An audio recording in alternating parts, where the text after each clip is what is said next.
Guys അങ്ങനെ 2025 TVS YMRPയുടെ final റൗണ്ടും കഴിഞ്ഞിരിക്കുകയാണ്. നമുക്കാണ് ഓവറോൾ ചാമ്പ്യൻഷിപ്പിൽ 3rd പൊസിഷൻ കിട്ടിയിരിക്കുന്നത്. അപ്പോൾ നമ്മൾ ഈ ലാസ്റ്റ് റൗണ്ടിൽ ഓടിച്ച വണ്ടി എന്ന് പറയുന്നത് ഒരു ഡിഫറൻറ്റ് വെഹിക്കിളായിരുന്നു ആദ്യത്തെ 2 റൗണ്ടുകൾ ഓടിച്ചതിൽ നിന്നും. അപ്പോൾ ആ വണ്ടിയാണെന്നുള്ളത് ഞങ്ങൾക്ക് കാണിച്ചു തരാം. അതുപോലെ തന്നെ ആദ്യത്തെ 2 റൗണ്ടിൽ ഓടിച്ച വണ്ടിയാണെന്നുള്ളത് ഞാൻ കാണിച്ചു തരാം. ഇതാണ് TVS Apache RTR 310 race bike. അപ്പോൾ ഈ ഒരു ബൈക്കാണ് നമ്മൾ ഫൈനൽ റൗണ്ട് റേസ് ചെയ്തത്. കണ്ടില്ല, ആ ഒരു TVS പെട്രോണാസ് റേസിങ്ങിൻ്റെ ആ ഒരു കളർ ആൻഡ് ഗ്രാഫിക്സ് ലിവറിലാണ് ഈ ഒരു വണ്ടി ഇപ്പോൾ ഇരിക്കുന്നത്. അപ്പോൾ ഇതിൽ എന്തൊക്കെ മാറ്റങ്ങളാണ് ഒരു റേസിംഗ് ബൈക്കിനായിട്ട് ചെയ്തിരിക്കുന്നത് എന്നുള്ളത് ഞാൻ നിങ്ങൾക്ക് ഓരോന്നായിട്ട് പറഞ്ഞുതരാം. ഫസ്റ്റ് ഓഫ് ഓൾ വണ്ടിയിൽ നമുക്ക് ഹെഡ് ലാമ്പും ടെയിൽ ലാമ്പും ഒക്കെ തന്നെയുണ്ട്. എന്നാൽ ഇതെല്ലാം മാസ്ക് ചെയ്തിട്ടുണ്ട്. കാരണം ഇങ്ങനെ പൊട്ടിച്ചു തീർന്ന കാര്യങ്ങളെല്ലാം തന്നെ നമ്മൾ ട്രാക്കിൽ ഇറങ്ങുമ്പോഴത്തേക്ക് ഇതുപോലെ ടേപ്പ് പൊട്ടിച്ച് മാസ്ക് ചെയ്യും. അല്ലെന്നുണ്ടെങ്കിൽ നമ്മളൊരു ക്രാഷ് ഉണ്ടായി കഴിഞ്ഞാൽ ഇത് പൊട്ടിച്ചു തീറി ട്രാക്കിലെല്ലാം കിടന്ന് അത് വളരെ അപകടമായിരിക്കും. അതുകൊണ്ടാണ് അവർ ഇങ്ങനെ സാധാരണ ചെയ്യുന്നത്. അതുപോലെ തന്നെ നമുക്ക് മുകളിൽ നോക്കിയാൽ കാണാം നമ്മുടെ റേസ് നമ്പറാണ്. ഇതാണ് എൻ്റെ കോമ്പറ്റീഷൻ നമ്പർ ഫൈനൽ റൗണ്ടിനായിട്ടുള്ളത് 8. അപ്പോൾ ആ ഒരു 8 എന്നുള്ള ബോർഡിങ് നമുക്ക് വണ്ടിയുടെ ഫ്രണ്ടിൽ കാണാൻ സാധിക്കും. അത് കഴിഞ്ഞാൽ ബാക്കി എല്ലാം നമ്മൾ RTR 310 കാണുന്ന പോലെയുള്ള സ്റ്റോക്ക് ഐറ്റങ്ങൾ തന്നെയാണ്. നമുക്ക് സ്റ്റോക്ക് സസ്പെൻഷൻ തന്നെയാണ് വണ്ടിയിൽ വരുന്നത്. അതുപോലെ തന്നെ സ്റ്റോക്ക് വീൽസ്, മഡ് ഗാർഡ് ഒക്കെ തന്നെ കാണാൻ സാധിക്കും. മിറേഴ്സ് ഒക്കെ തന്നെ എടുത്ത് കളഞ്ഞിട്ടുണ്ട്. അതുപോലെ തന്നെ അഡ്ജസ്റ്റബിൾ ലിവേഴ്സ് ആയിരുന്നത് ബ്രേക്കിൻ്റെത് മാറ്റിയിട്ട് നോർമൽ രീതിക്കുള്ളതാക്കിയിട്ടുണ്ട്. അതുപോലെ ABS യൂണിറ്റ്, ഇതിൽ വന്നിരിക്കുന്ന ഇലക്ട്രോണിക്സ്, സെൻസേഴ്സ് എല്ലാം റിമൂവ് ചെയ്തിട്ടാണ് വണ്ടി വച്ചിരിക്കുന്നത്. സ്ട്രെയിറ്റ് ലൈൻസ് ആണ് കൊടുത്തിരിക്കുന്നത് ബ്രേക്കിന് വേണ്ടി. So you will get a better feedback and better stopping power. Steel bladed ലൈൻസും സിൻഡഡ് പാർട്സും ഒക്കെ തന്നെ കൊടുത്തിട്ടുണ്ട്. ബ്രേക്ക് ഡിസ്കിലോ യൂണിറ്റിലോ ഒന്നും തന്നെ മാറ്റങ്ങൾ വരുത്തിയിട്ടില്ല. അതുപോലെ തന്നെ എഞ്ചിൻ്റെ ഭാഗത്തേക്ക് വന്നു എഞ്ചിൻ സ്റ്റോക്ക് കണ്ടീഷനിലാണ്. എഞ്ചിൻ കമ്പോണൻസ് ഒന്നും തന്നെ അവർ മാറ്റിയിട്ടില്ല. പക്ഷേ ട്യൂണിങ്ങിൽ വ്യത്യാസം വരുത്തിയിട്ടുണ്ട്. ഇതിൽ ഉണ്ടായിരുന്ന ഇലക്ട്രോണിക്സും ട്യൂണിങ്സും എല്ലാം എടുത്ത് കളഞ്ഞിട്ട് ഒറ്റ മാപ്പ് മാത്രമേ ഇപ്പോൾ ഈ ഒരു എഞ്ചിൻ കൊടുത്തിട്ടുള്ളൂ. അത് റേസ് മാപ്പാണ്. സോ നമ്മുടെ പവറും കാര്യങ്ങളൊക്കെ തന്നെ ഇൻക്രീസ് ആയിട്ടുണ്ട്.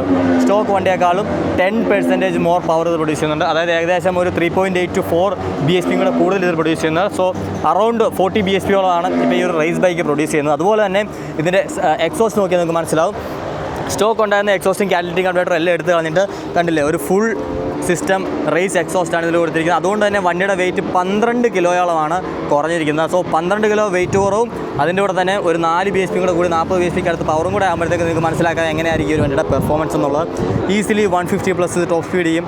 സ്ട്രെച്ചുകൾ അതുപോലെ തന്നെ കോർണേഴ്സിലാണെങ്കിലും ഒക്കെ തന്നെ നമുക്ക് നല്ല ഡ്രൈവ് തരുന്ന രീതിക്കാണ് ഈ ഒരു വണ്ടിയെ അവർ മാറ്റിയെടുത്തിരിക്കുന്നത്. അതുപോലെ ബാക്കിൽ വന്നിരുന്ന മഡ് ഗാർഡ് കാര്യങ്ങളെല്ലാം എടുത്ത് കളഞ്ഞു. സാരി ഗാർഡ് ഒന്നും ഇതിൽ കൊടുത്തിട്ടില്ല. ഡിസ്ക് ബ്രേക്കിൽ ചേഞ്ചില്ല, ബ്രേക്കിംഗ് യൂണിറ്റിൽ ചേഞ്ചില്ല, ABS യൂണിറ്റ് എടുത്ത് കളഞ്ഞു എന്നുള്ളത് മാത്രമേ ഉള്ളൂ. അതുപോലെ തന്നെ ഇവിടെ നോക്കിക്കഴിഞ്ഞാൽ ഫൈനൽ ഡ്രൈവിങ്ങിൽ ഇവർ ഒരു വ്യത്യാസം വരുത്തിയിട്ടില്ല. ഞാൻ വിചാരിച്ചു ഇത് അവർ RR 310 ആ ഒരു ഫൈനൽ സ്പ്രോക്കറ്റിംഗ് കൊടുക്കുമായിരുന്നു. പക്ഷേ അതിലും TVS യാതൊരു വിധത്തിലുള്ള മാറ്റവും നടത്തിയിട്ടില്ല. എങ്ങനെയാണോ ഈ ഒരു ബൈക്ക് നമ്മൾ ഷോറൂമിൽ നിന്ന് വാങ്ങിയാൽ കിട്ടുന്ന ചൈന സ്പ്രോക്കറ്റൊക്കെ അതുപോലൊക്കെ തന്നെയുള്ള സെയിം റേഷ്യോസാണ് ഈ ഒരു വണ്ടിയിലും TVS കൊടുത്തിരിക്കുന്നത്.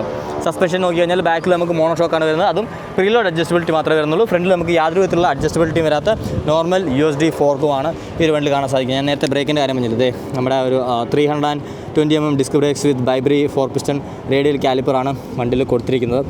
അതുപോലെ തന്നെ ഇതിൻ്റെ സൗണ്ട് എന്ന് പറഞ്ഞാൽ ഭയങ്കര ലൗഡാണ്. എനിക്ക് ഓണാക്കി കാണിക്കാൻ സാധിക്കില്ല. കാരണം ഒരു പെട്രോളെല്ലാം ഊറ്റിയിട്ട് ഇപ്പം ട്രാൻസ്പോർട്ട് ചെയ്യാൻ വേണ്ടി വെച്ചിരിക്കുകയാണ് വണ്ടി. അതുകൊണ്ട് ഓണാക്കാൻ പറ്റത്തില്ല. പക്ഷേ നിങ്ങൾക്ക് വേറെ വീഡിയോ ക്ലിപ്പ് ഞാൻ കാണിച്ചു തരാം ഇതിൻ്റെ സൗണ്ട് കാണുന്ന രീതിക്കുള്ളത്. അതുപോലെ തന്നെ ലിവർ പ്രൊട്ടക്ടർ നമുക്ക് ഇവിടെ വന്നിട്ടുണ്ട്. അപ്പോൾ എന്തുകൊണ്ട് ഇത് റൈറ്റിൽ മാത്രമുണ്ട് ലെഫ്റ്റിലില്ല എന്ന് നിങ്ങൾക്ക് സംശയം തോന്നി. കാരണം നമ്മൾ റോഡ് ബൈക്കുകളൊക്കെ കണ്ടുകൊണ്ട് 2 സൈഡിലും വെച്ച് നല്ല രസമാക്കി വെച്ചിരിക്കുന്നത്. പക്ഷേ ഇതിനൊരു പർപ്പസ് ഉണ്ട്.